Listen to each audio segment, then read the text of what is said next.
Hi there everybody. I wanted to show you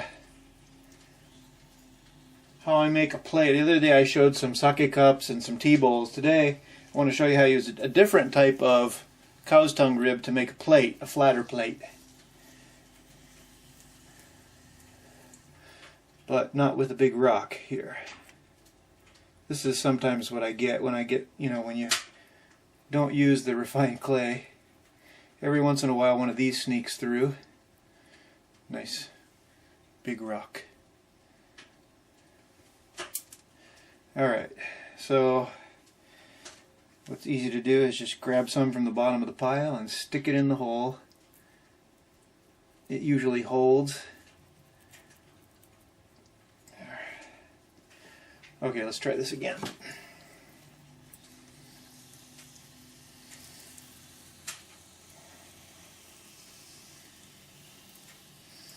You get the basic shape with your hands, generally. It kind of depends on the clay how soon you go in with the rib. I'm making this plate probably, I don't know, 7 or 8 inches across. Not very big.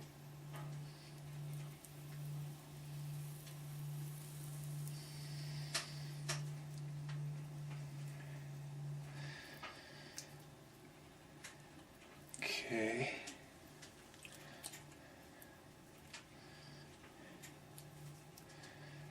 Throwing with slips, so get a little on the outside, a little on the inside. Kind of spread it around, and not enough, so I'm going to go and just put a little on with the brush. Okay, let's start again from the inside, compress the base, and pull up. And right now it just looks like making a shallow bowl. Keep the form strong until I decide to start laying it out flat. Okay, now here's the rib I'll be using. It's the plate rib. You can see it's flatter across here than the one for the tea bowl was. A little bit wider too. It's a big one. Alright, I'm going to start out by laying it down like I did with the tea bowls earlier. Get a little slip on the rib so it doesn't catch. Lay it down in here sideways. I'm pressed to the center with the rib here really hard, and now I'm with my finger on the outside. I'm pressing against the rib to compress the base really well, because I don't want a little hump to rise up when we fire later.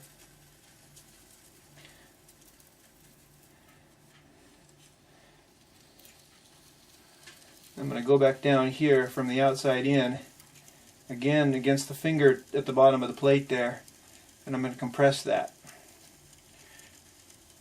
all the way to the center.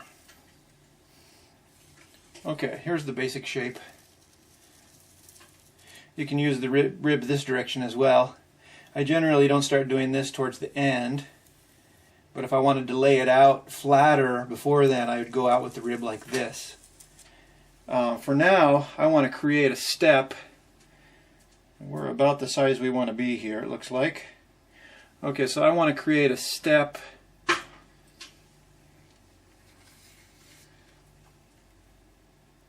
want to make this sort of a classic Karatsu plate sort of shape. And this is the sort of plate you can get real easily. You see a lot of this sort of form in old Karatsu ware, and it's precisely because they were using these tools. It's real easy to get a nice crisp line. So I'm going to come out here about to where I want to put the step.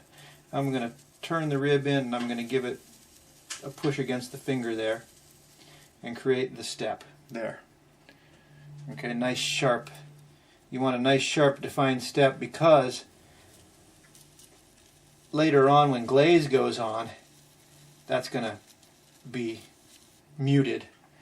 Okay, and then I laid down the rim a little bit, because when it dries the rim's naturally going to want to come up. If you don't press it down real well, then it comes up too far. Okay, so it's pretty much done here.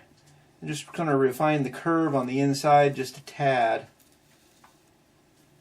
And I'm going to recompress from the center here. Make sure the center is nice and tight, because I don't want that coming up on me during the firing. I had that happen once, and I don't want to make the same mistake twice. There. Okay. A little slip there, but that doesn't really matter. Okay, so it's done. Just give the rim a quick smoothing, compress a little bit, make it a little flatter than I would normally want because it will come back up a bit. And then all that's left to do is just cut it off the wheel. So I'm going to do like I did with the T-bowls and score a little line where I know I want to cut, and put my string in and cut it off, and lift it up, and it's done until it's dry enough to be trimmed.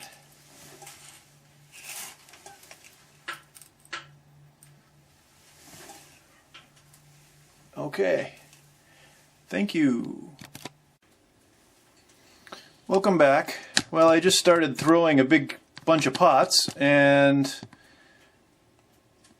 wouldn't you know it, the pots that I threw that I thought weren't ready to be trimmed yet are ready to be trimmed, and I don't want to move this big hump, and it's a little wet, so I'm going to try this. Sometimes this works, just putting a layer or two of tissue over the too wet hump keeps it from sticking to the pot you're trimming. So I'm turning the hump into a temporary chuck for now. Hopefully it'll keep its shape. I think it might.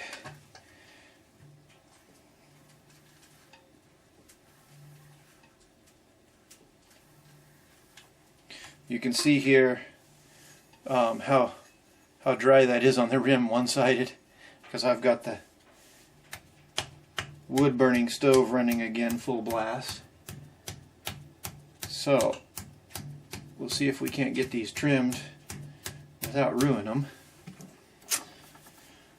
And these are pretty much like trimming the little sake cups I showed you the other day. Just one quick, well, actually we'll probably do a little bit more on these than we did the other day. I want to define the shape of the underside a little bit more than I did with the sake cups. Oh, I forgot my splash pan. I never use for throwing, but I do use it for catching my trimming.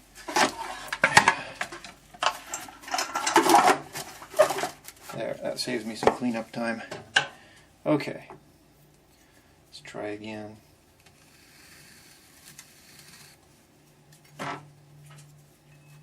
Alright, with these, I will be just glazing them with a clear feldspathic glaze. And so with that, any chance you have to raise the grain a little bit by getting a trim surface here, when you glaze that area, if it's a nice rough feldspar, it'll crawl a little bit there and create a nice bit of interest on the foot, so where it's trimmed. So that's why I'm doing a little bit, it's sort of knocking off the ridges and at the same time creating a little something for the glaze to do. And then scoop out the center of the... No, it didn't quite stick, but that'll... There. That was...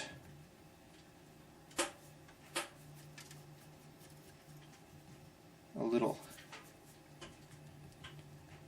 desperate, but we'll see how that works out. Just depends on the customer. You find some of the people that have really good eye are sick of looking at stuff that is perfect, and they enjoy a little bit of motion on the bottom of the pot.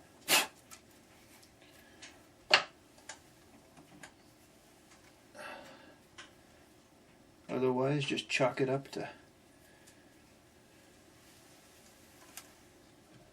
practice. Okay, next I'm going to go from the driest, see what we've got here. Yeah, these are all kind of one-sided, so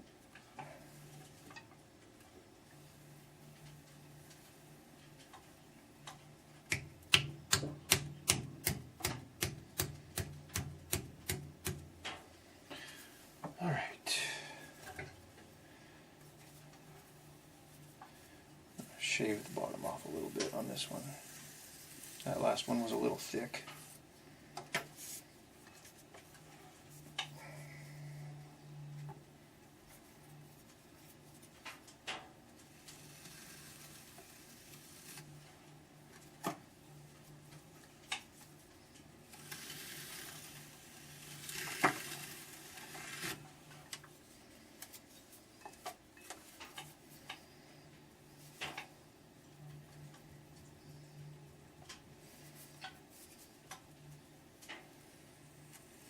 Yeah, the centers are surprisingly soft for the rims being as dry as they are. I even had them drying turned over, but that didn't help much. Okay.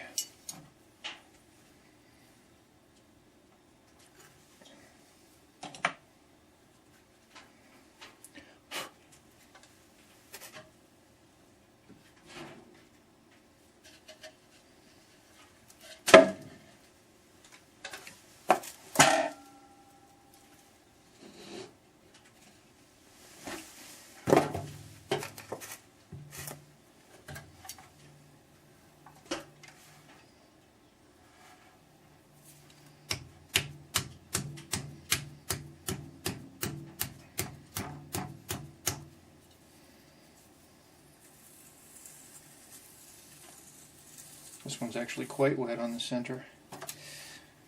That makes it a little difficult, but not impossible, I guess.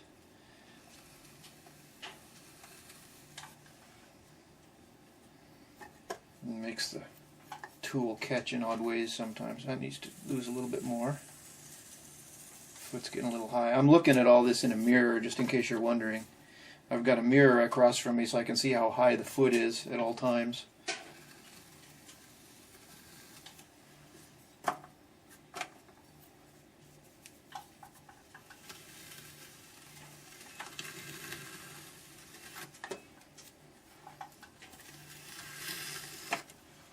Okay.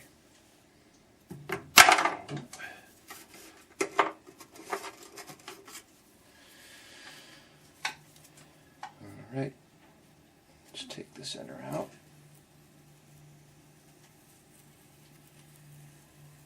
Okay. That one worked out better.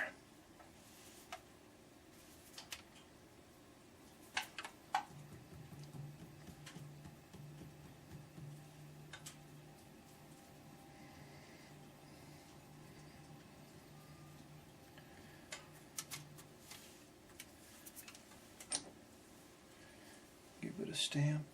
Oops, that was thin. Raised a spot on the inside. We press that out. Hopefully it won't come back to haunt us later. We'll see.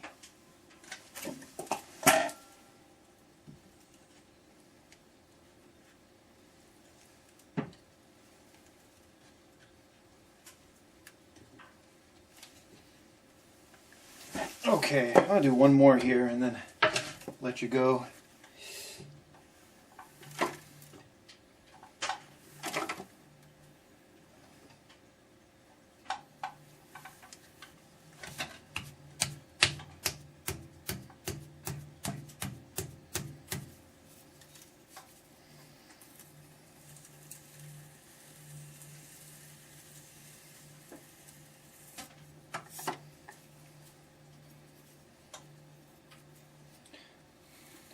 You wonder why the foot's kind of narrow on these. The Karatsu ware generally had pretty narrow foot because they were throwing on a kick wheel, and it's really hard to spin spin a spin a pot off a wheel when it's got a really huge foot. So a lot of the stuff tended to have small feet. Also, you know, we're talking about Japanese tableware here, so you know, you're picking things out of a plate with chopsticks. You don't have to worry about it tilting when you stab something with a fork, like you would in the States or in the West, I guess.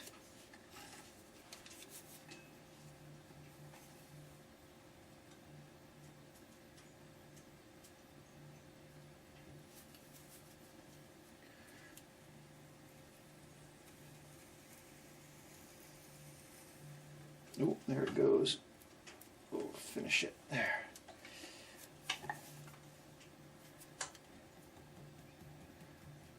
Okay.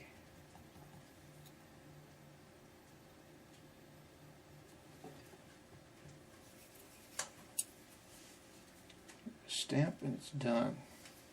A little chuck rash from the spin there, but not too bad. Okay. And that's it. Alright, thanks for watching.